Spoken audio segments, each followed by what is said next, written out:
In this video, I want to attempt to survive 100 Minecraft days in a hardcore survival. One day in Minecraft is 20 minutes real life time, meaning I must spend over 33 hours of real time in this Minecraft survival world. Remember, it's hardcore. One mistake and it's over. I'm not sure how hard or easy this challenge may be, but I know for certain there's 3 things I want to attempt to achieve in 100 days of Minecraft hardcore. What are those 3 things? I'm glad you've asked. The first one being defeating the Ender Dragon, arguably one of the hardest things to do in a hardcore Minecraft experience. The second thing on the list is to defeat the Wither, the second boss of Minecraft, and the third thing is going to be even more difficult, to obtain full netherite tools and armor. So, what am I waiting for? Let the 100 days begin. So, here we go. It was day 1 and I jumped straight into things. Close to my spawn there was a forest and I began chopping a tree with my hand. It wasn't the most comfortable thing, but it was my only option. From my Minecraft experience, I knew getting basic tools and even shelter was my #1 priority, especially in a hardcore world. Over a lake nearby, I spotted some sugarcane, a useful item which I know I'd be needing later. After gathering all the sugarcane, I dived into a river nearby. I needed food. I found some fish. I knew starting out food could be a challenge, so I decided to get this as fast as I possibly could.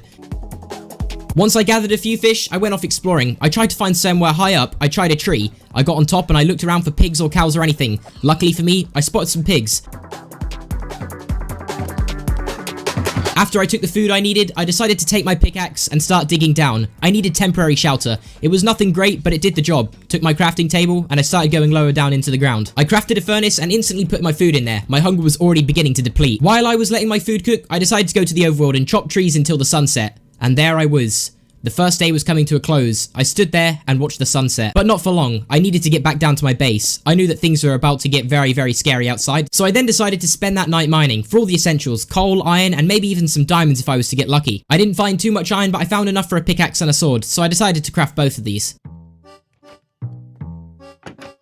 Here we go. It was day 2. I looked out my base and I saw sunlight. Day 2 wasn't really exciting. I went adventures to places I haven't ever been before and found some cows and even some sheep. But unfortunately for those sheep, a wolf was very, very hungry.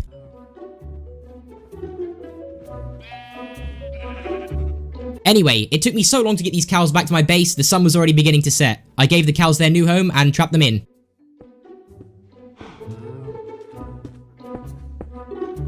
At this point, everything was looking good. I lit up their island and decided to make a shield, and that was pretty much it for day 2.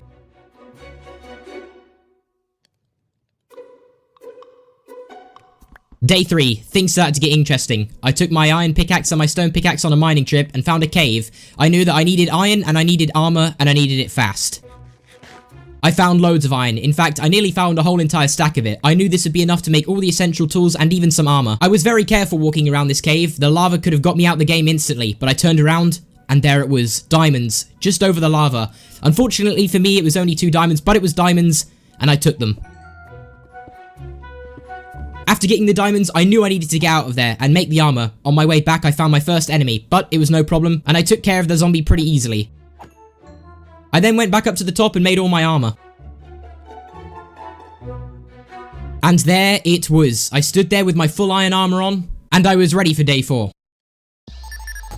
Up until day 4, I had nowhere to call home, so that was when construction started. I wanted an underground base. I wanted to minimize my interaction with enemies, so I thought by setting up base underground, I could be safe here. After I'd finished the first stage of construction, I began adding in some chests. I would need some storage later down the line. I mostly did base work for day 4, which led us on to day 5. I spent this day pretty much underground, mining for coal and all of the other essentials. I had a lot of coal and iron, but not enough. I then went above ground to take care of my cows and chop down some trees.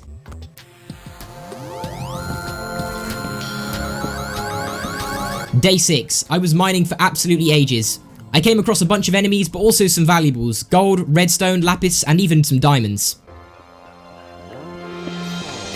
I spent many, many days mining and found many, many diamonds. I needed diamond armor if I was going to survive any longer.